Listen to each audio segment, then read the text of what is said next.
स्वागत है आपको एक बार फिर से मेरे YouTube चैनल पर।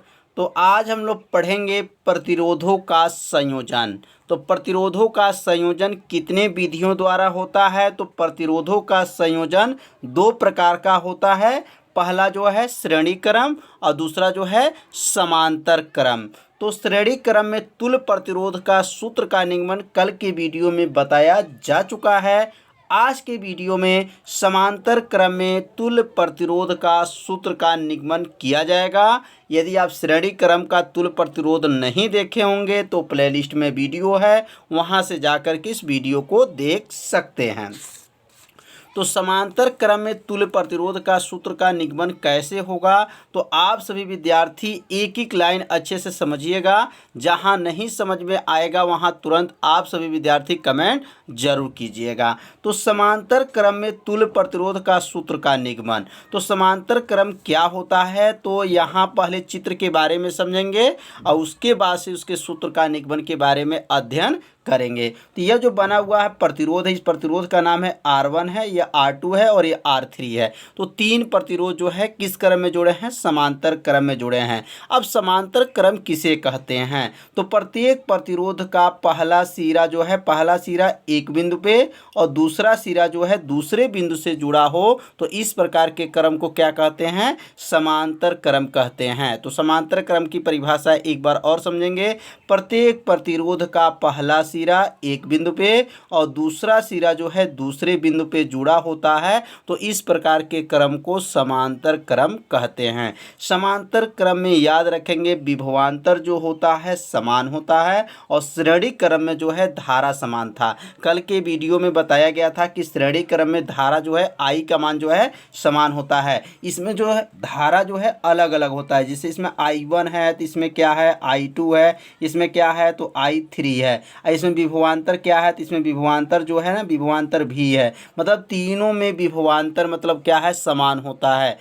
और इसमें धारा जो होता है क्या होता है? अलग अलग होता है। पहले प्रतिरोध में धारा I1 होगा, दूसरे प्रतिरोध में धारा I2 होगा, तीसरे प्रतिरोध में धारा I3 होगा। लेकिन पहले प्रतिरोध में, दूसरे प्रतिरोध में और तीसरे प्रतिरोध में क्या समान है? तो विभवांतर भी जो है समान है। तो चित्र में आप सभी समझ लिए होंगे चित्र में क्या क्या आपको बताया गया। श्रेणी क्रम क्या होता है, समांतर क्रम क्या होता है, कौन श्रेणी क्रम में क्या समान होता है, आप सब इसको याद रखिए। क्योंकि आगे चल के कंपटीशन का जब एग्जाम दिया जाएगा तो इसमें क्या होता है, छोटे छोटे क्वेश्चन जो होते हैं पूछा जाता है। कई बार कंपटीशन में पूछा गया कि श्रेणी क्रम में क्या समान होता है? तो श्रेणी क्रम में धारा समान और समांतर क्रम में विभवांतर समान होता है।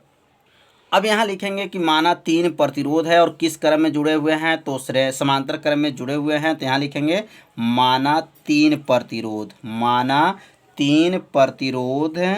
तीन प्रतिरोध का नाम क्या है? तो तीन प्रतिरोध जो है, तीन प्रतिरोध R1 R2 R3 समांतर क्रम में जुड़े हैं। किस क्रम में जुड़े हैं? समांतर क्रम में जुड़े हैं, तीन प्रतिरोध जो किस क्रम में है? तो समांतर क्रम में जुड़े हैं। इसमें धारा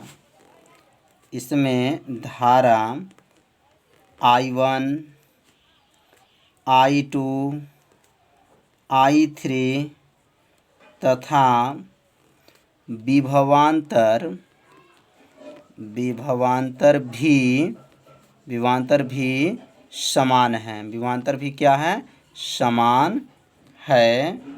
तो इतना जो है माना लिखना है कि माना तीन प्रतिरोध R1 R2 R3 समांतर क्रम में जुड़े हैं। इसमें धारा क्या क्या है? I1 I2 I3 है और विभवांतर भी, मतलब विभवांतर भी का मतलब यह हो गया कि तीनों में विभवांतर जो है बराबर है, विभवांतर भी समान है। तो यहाँ लिखेंगे पहले प्रतिरोध में धारा, पहले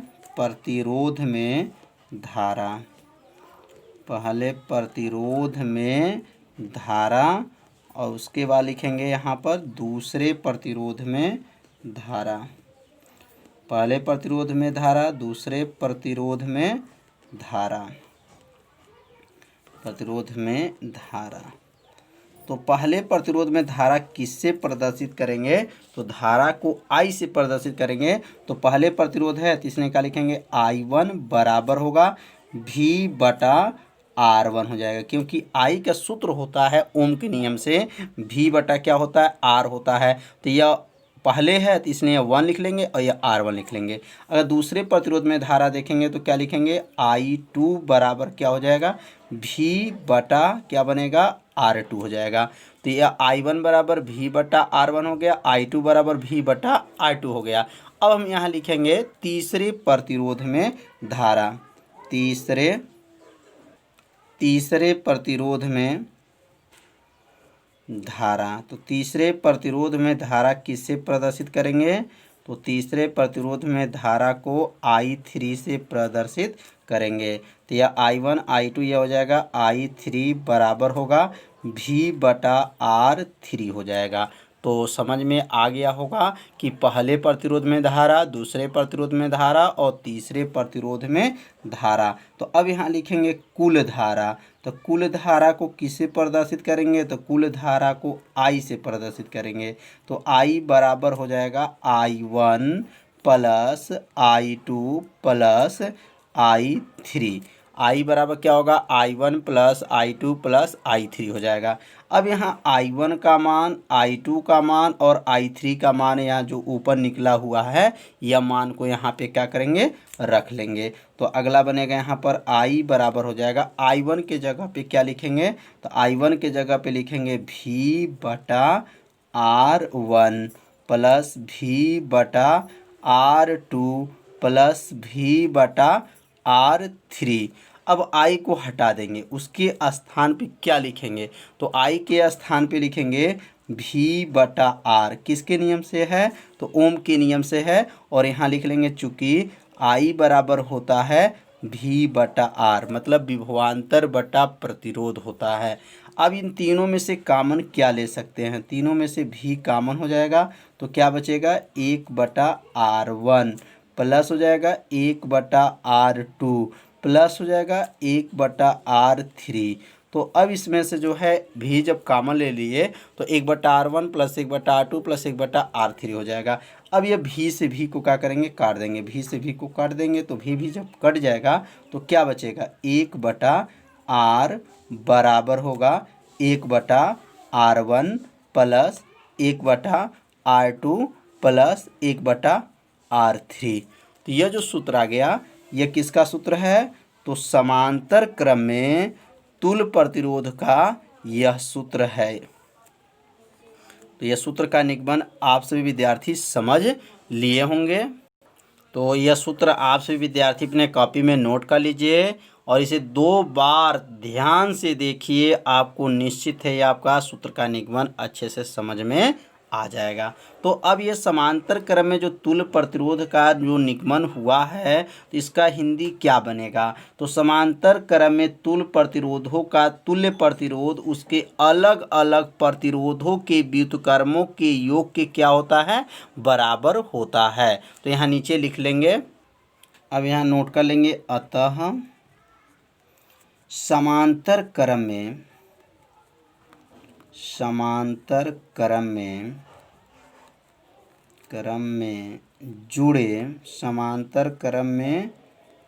जुड़े प्रतिरोधों के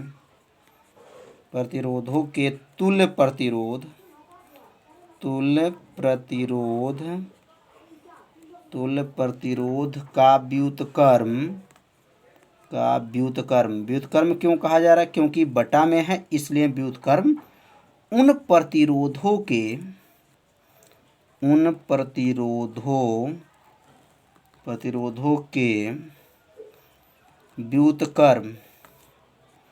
व्युत्क्रमों के योग के बराबर होता है। व्युत्क्रमों के योग के बराबर होता है। तो समझ में आ गया होगा कि समांतर क्रम में जुड़े प्रतिरोधों के तुल्य प्रतिरोध का व्युत्क्रम उन प्रतिरोधों के व्युत्क्रमों के योग के क्या होता है, बराबर होता है। अब पढ़ेंगे हम लोग ओमी परिपथ क्या होता है। ओमीय परिपथ, तो ओमी परिपथ नाम से ही याद हो जाएगा, वे परिपथ जो ओम का नियम का पालन करता है। लिख लेंगे यहाँ पर वे परिपथ जो ओम का नियम का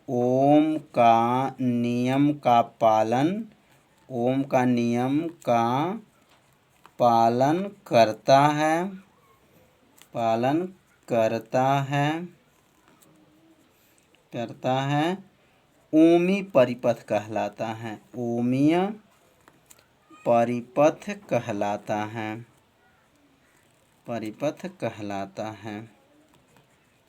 कितना आसान है। वे परिपथ जो ओम का नियम का पालन करता है ओमी परिपथ कहलाता है।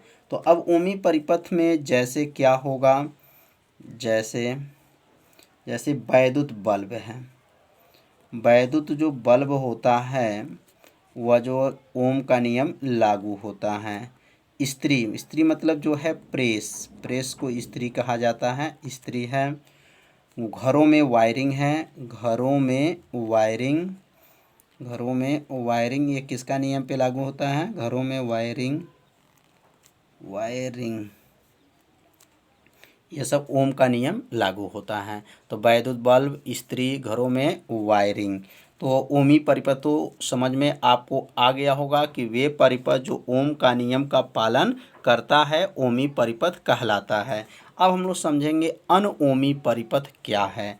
तो अब नाम से ही परिभाषा बन जाएगा अनओमी, मतलब इसमें जो है ओम का नियम पालन नहीं होता है। अनओमी परिपथ मतलब वे परिपथ जो ओम का नियम का पालन नहीं होता है। तो यहाँ लिखेंगे वे परिपथ जो ओम का नियम का पालन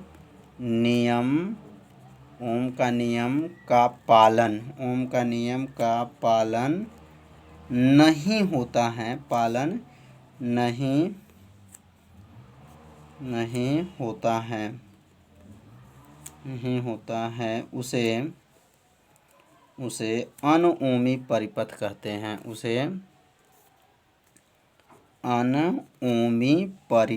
कहते हैं। अनओमी परिपथ कहते हैं। कितना आसान ये भी है। वे परिपथ जो ओम का नियम का पालन नहीं होता है उसे अनओमी परिपथ कहते हैं। जैसे क्या होगा, डायोड वाल्व, आगे चल के हम लोग पढ़ेंगे डायोड वाल्व,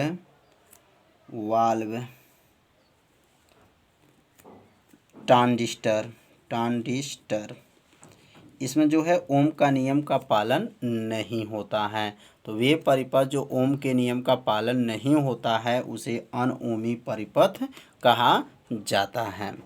तो अब हम लोग पढ़ेंगे गत्यात्मक प्रतिरोध क्या होता है।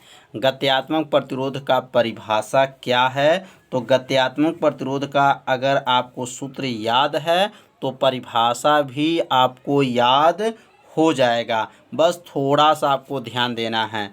सूक्ष्म विभवांतर में परिवर्तन और सूक्ष्म धारा में परिवर्तन के अनुपात को गत्यात्मक प्रतिरोध कहते हैं। मतलब इसका परिभाषा इसके सूत्र में छिपा हुआ है। तो कैसे लिखेंगे, किसी अनओमी परिपथ के सूक्ष्म विभवांतर में परिवर्तन और सूक्ष्म धारा में परिवर्तन के अनुपात को गत्यात्मक प्रतिरोध कहते हैं। इसका मात्रक ओम होता है, इसे आर से प्रदर्शित करते हैं। तो गत्यात्मक प्रतिरोध का परिभाषा इस सूत्र में है कि सूक्ष्म विभवांतर में परिवर्तन और सूक्ष्म धारा में परिवर्तन के अनुपात, ये बटा को अनुपात कहते हैं, के अनुपात को गत्यात्मक प्रतिरोध कहते हैं। तो गत्यात्मक प्रतिरोध आप सभी विद्यार्थी समझ लिए होंगे।